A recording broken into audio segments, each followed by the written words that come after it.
Hello everyone. तो आज हम स्टार्ट करने जा रहे हैं exercise 6.3 lines and angles class 9th। ये इस चैप्टर की लास्ट एक्सरसाइज है। इस एक्सरसाइज में क्वेश्चंस बेस्ड होंगे एंगल सम प्रॉपर्टी पर, लीनियर पेयर पर, वर्टिकली ऑपोजिट एंगल्स और जो भी अभी तक हम प्रॉपर्टीज एंड थ्योरम्स इस चैप्टर में पढ़ते हुए आए हैं इसमें वो सब यूज़ होगा। तो नया क्या है इसमें angle sum property of a triangle है। Angle sum property of a triangle क्या बोलता है कि एक ट्रायंगल के जो 3 एंगल्स होते हैं उनका सम जो होता है वो 180 डिग्री होता है।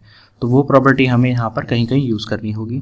तो चलिए पहले स्टार्ट करते हैं क्वेश्चन नंबर 1 से।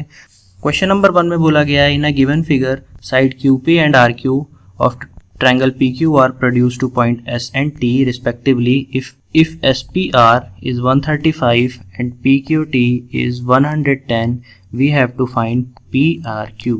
हमें ये वाला एंगल फाइंड आउट करना है। ये जो R एंगल है इसको फाइंड आउट करने के लिए हम क्या करेंगे, सबसे पहले तो हम ये देखेंगे कि हमारे पास गिवन क्या क्या है। हमारे पास गिवन है angle this angle is 135, this angle 110। अब देखिए हम इसमें लीनियर पेयर का कॉन्सेप्ट यूज़ करेंगे। लीनियर पेयर का कॉन्सेप्ट कैसे यूज़ करेंगे, ये जो लाइन हमारी SQ है इस पे ये एंगल 180 डिग्री का होगा लीनियर पेयर। तो इसका मतलब ये 135 है तो ये कितने का होगा वो हम अभी निकाल देंगे। सिमिलरली इस लाइन पर, लाइन TR पर ये 110 डिग्री का है तो ये कितने डिग्री का होगा, जबकि टोटल 180 डिग्री का होगा लीनियर पेयर। तो इसको हम फाइंड आउट कर देते हैं। जब हमारे पास ये एंगल आ जाएगा, जब ये एंगल निकल जाएगा तो इस एंगल को फाइंड आउट करने में हमें कोई प्रॉब्लम नहीं होगी। हम एंगल सम प्रॉपर्टी यूज़ कर देंगे। तो चलिए एक बार देख लेते हैं कैसे किया हमने। गिवन हमें क्या क्या है, ये हमें गिवन है 135 110। उसके बाद हमने इस लाइन में लीनियर पेयर लगाया तो हमारे पास ये एंगल निकल के आ गया 45। उसके बाद हमने इस लाइन RT लाइन में लीनियर पेयर लगाया तो हमारे पास एंगल निकल के आ गया 70 डिग्री। अब ये वाला एंगल 45 है, ये 75 है और तीनों एंगल का जो सम होता है वो होता है 180 डिग्री। एंगल सम प्रॉपर्टी तो हम फाइंड आउट कर देंगे तीनों का। एंगल सम प्रॉपर्टी लगा के in triangle PQR all the 3 angles QPR plus PQR plus PRQ is equals to 180 degree. Angle sum property of a triangle, एक हमने 45 निकाल दिया, दूसरा हमने 70 निकाल दिया, तो तीसरा एंगल हम अपने आप 180 में से सब्ट्रैक्ट करके निकाल देंगे। तो हमारा आंसर क्या आ गया, angle PRQ is equals to 65। तो मतलब इस एंगल की वैल्यू 65 हो गई। तो चलिए एक बार नेक्स्ट क्वेश्चन की तरफ मूव कर जाते हैं। तो क्वेश्चन नंबर 2 में बोला गया है in a given figure angle X is equals to 62 degree, angle XYZ is 54 degree and if YO and ZO are the bisector of angle XYZ and XZY respectively of XYZ, find OZY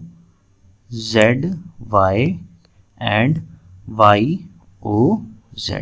हमें ये दोनों angles की value को find out करना है। इसको find out करने के लिए हम क्या करेंगे, हमें एक चीज़ बता रखी है कि ये जो लेंथ है ये एंगल बाइसेक्टर्स हैं।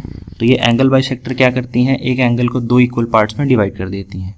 तो चलिए इसी चीज़ को हम यूज़ करके आगे बढ़ेंगे। सबसे पहले एक ये ट्राइंगल दिया हुआ है XYZ, इसके अंदर हम एंगल सम प्रॉपर्टी लगाएंगे। एंगल सम प्रॉपर्टी कैसे लगेगी, this angle plus this angle plus this angle, इन तीनों एंगल का सम होगा 180 डिग्री। ये वाले दोनों एंगल हमें गिवन है तो ये थर्ड एंगल हमारा निकल जाएगा। तो एक बार हम देख लेते हैं कि कैसे किया हमने। इन ट्राइंगल XYZ हमने अपना एंगल सम प्रॉपर्टी को यूज़ किया है। एंगल सम प्रॉपर्टी को यूज़ करने के बाद हमारे पास YZX मतलब YZ, ये कंप्लीट एंगल की वैल्यू आ गई 64। अब हमें पता है कि ये स्मॉल एंगल जो है ये बाइसेक्टर है, तो बाइसेक्टर का मतलब हाफ, तो ये 32 हो गया। अब आगे हमें गिवन था ये कंप्लीट एंगल 54 का, तो इसका बाइसेक्टर कितना हो गया 27। अब देखिए ये स्मॉल ट्रायंगल है, इसमें भी एंगल सम प्रॉपर्टी यूज़ कर सकते हैं क्योंकि हमारे पास this angle is 27, this angle is 32, तो ये वाला एंगल हमारे पास angle sum property of a triangle use करके आ जाएगा। तो हम देख लेते हैं क्या किया है। In triangle OYZ plus YOZ plus OZY is equals to 180 degree. ये 27 है, ये 32 है, तो उसके बाद 180 में से माइनस करके हमारे पास आ गया YOZ 121 जो हमको सॉल्व करना था। तो चलिए अब नेक्स्ट क्वेश्चन की तरफ मूव करते हैं।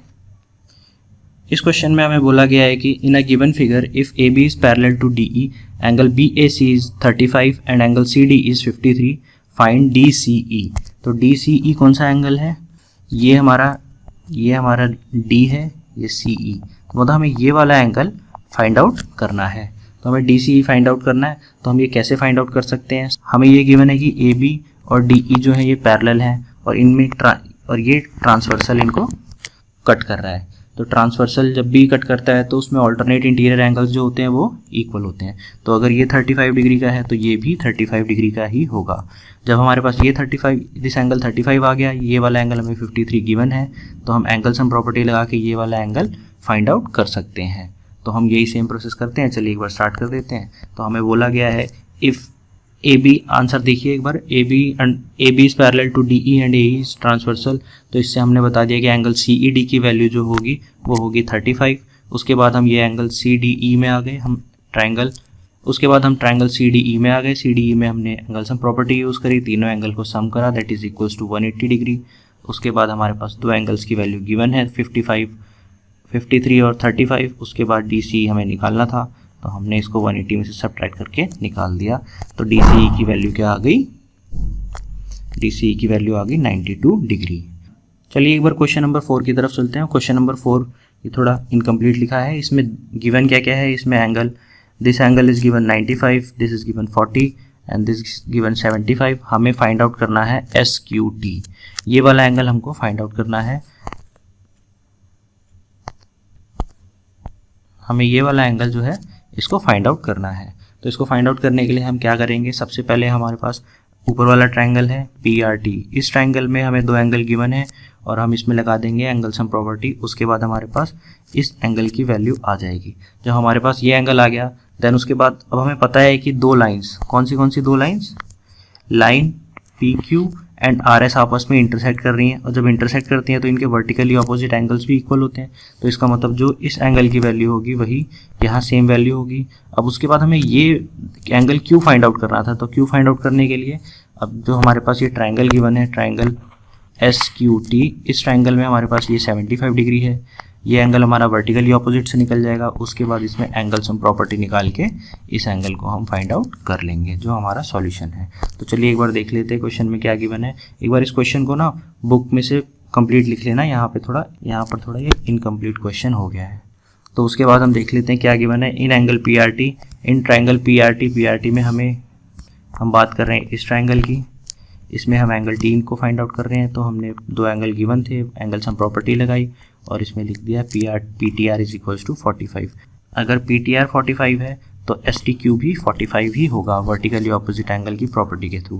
तो यहाँ पे हमने लिख दिया वर्टिकली ऑपोजिट एंगल्स के थ्रू। उसके बाद हमने एस टी क्यू ट्रायंगल में एंगल सम प्रॉपर्टी लगाई, एस टी क्यू ट्रायंगल में एंगल सम प्रॉपर्टी लगाया, तो हमारे पास 45 डिग्री गिवन है, 75 डिग्री गिवन है, तो यहाँ से एस क्यू टी की वैल्यू आ जाएगी। तो एक बार देख लेते हैं कि एस क्यू टी एंगल की वैल्यू क्या आई है।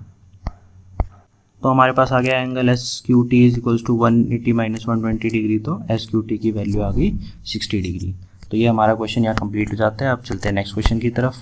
Question number 5। क्वेश्चन नंबर 5 में हमको बोला गया है in a given figure if P Q is perpendicular to P S and P Q is parallel to S R and angle S Q R, angle एक बार इसको देखते रहते साथ साथ, एस क्यू आर ये एंगल 28 डिग्री का given है। उसके बाद हमारे को एंगल क्यू आर टी ये 65 डिग्री का गिवन है। हमें एक्स और वाई की वैल्यूज़ को फाइंड आउट करना है। तो चलिए इसको फाइंड आउट करते हैं। फाइंड आउट कैसे करेंगे, सबसे पहले तो हमें ये गिवन है कि लाइंस जो हैं पी क्यू और एस टी जो है पैरेलल लाइंस है, ये एक ट्रांसवर्सल है, तो इसका मतलब ऑल्टरनेट इंटीरियर एंगल्स जो होंगे वो इक्वल होंगे। तो ये दोनों एंगल्स की वैल्यू जो होगी हमारे इक्वल हो जाएगी। तो एक बार इसका सॉल्यूशन देख लेते हैं। सॉल्यूशन कैसे करेंगे, P Q is perpendicular to S R and Q R is transversal. हमारे पास दो लाइन परपेंडिकुलर गिवन है और ये एक ट्रांसवर्सल है। जब ये एक ट्रांसवर्सल कट करता है तो जो उनके ऑल्टरनेट इंटीरियर एंगल्स होते हैं वो होते हैं इक्वल। तो 65 will be equal to x plus 28। तो ये आ गया हमारा, यहाँ से x की वैल्यू आ गई, x आ गया 37। तो हमने x और y फाइंड आउट करना था, तो x फाइंड आउट हो चुका है। तो y की तरफ चलते हैं। y फाइंड आउट करने के लिए हमें क्या करना है, हमें जाना पड़ेगा इस वाले ट्रायंगल पी क्यू एस और ट्रायंगल एस पी क्यू, इस ट्रायंगल में जाएंगे। यहाँ पर हमारे पास x की वैल्यू आ गई है, ये परपेंडिकुलर 90 डिग्री गिवन है, तो यहाँ से हमारे पास y की वैल्यू आ जाएगी। और जब y की वैल्यू आ जाएगी तो हमारा आंसर हो जाएगा सॉल्व। तो एक बार देख लेते हैं हमने क्या किया। Angle S P Q plus x plus y is equals to 180 degree. यहाँ पे हमारे पास 90 डिग्री प्लस 37 ये गिवन था, और y की वैल्यू अब हम फाइंड आउट कर देंगे। y की वैल्यू आ गई 53। तो इस क्वेश्चन में जो दो चीज़ें मेरे को इस क्वेश्चन में जो हमको दो वैल्यूज़ निकालनी थी वो फाइंड आउट हो गई, x is equals to 37 and y is equals to 53। तो चलिए इस एक्सरसाइज और चैप्टर के लास्ट क्वेश्चन की तरफ मूव कर जाते हैं। In a given figure the side QR of triangle PQR is produce to point S।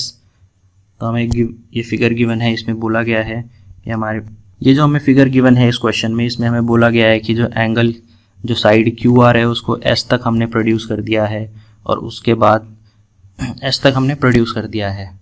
तो इस क्वेश्चन में हमें एक फिगर दे रखी है, फिगर से हम बताते हैं कि क्या क्या गिवन है। हमने QR को एक्सटेंड कर दिया S तक और उसके अलावा हमारे पास यहाँ पर ये कंप्लीट एंगल जो है इनके एंगल बाइसेक्टर से जो दो एंगल बाइसेक्टर जहाँ पे मीट किए उस पॉइंट को T दे दिया।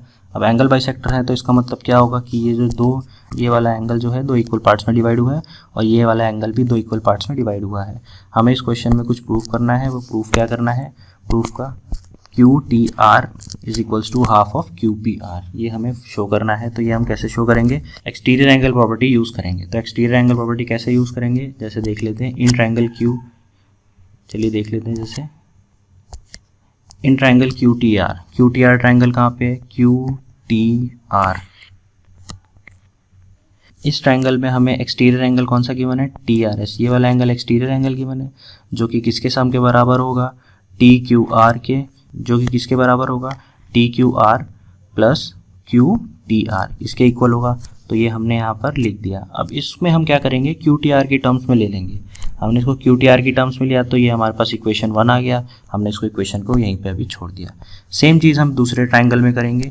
सेम चीज़ हम क्या करेंगे दूसरे ट्रायंगल में? इन ट्रायंगल PQR में क्या हो रहा है? PQR में जो हमारे पास PRS ये वाला एक्सटीरियर एंगल है और उसके इंटीरियर एंगल कौन से हैं? ये दोनों एंगल्स। तो इनको सम कर दिया और हमने यहाँ पे लिख दिया।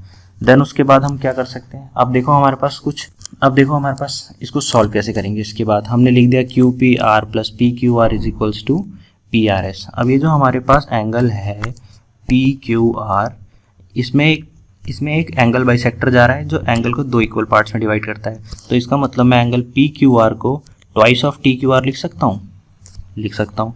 एंगल PQR को ट्वाइस ऑफ TQR लिख सकता हूँ क्योंकि एंगल बाइसेक्ट हो रहा है। सिमिलरली मैं जो एंगल PRS है, जो एंगल हमारे पास PRS, ये जो एक्सटीरियर एंगल है ये भी एंगल बाइसेक्टर जा रहा है, तो इसको भी मैं लिख सकता हूँ एंगल ट्वाइस ऑफ TRS। ठीक है, क्योंकि ये जो दोनों थे एंगल बाइसेक्टर थे जो दो इक्वल पार्ट्स में डिवाइड करते हैं, तो मैंने लिख दिया। अब इसके बाद क्या होगा? इसके बाद मैंने लिख दिया कि एंगल QPR, अब इसको मैं राइट हैंड साइड में ले गया हूँ।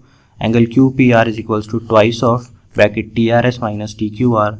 ये जो हमारे पास TRS माइनस TQR है ये हमने ऊपर अभी इक्वेशन 1 लेट किया था, TRS माइनस TQR, जो किसके इक्वल है? QTR के। तो इसका मतलब इसकी जगह मैं क्या लिख सकता हूँ? QTR। तो इसकी जगह मैंने लिख दिया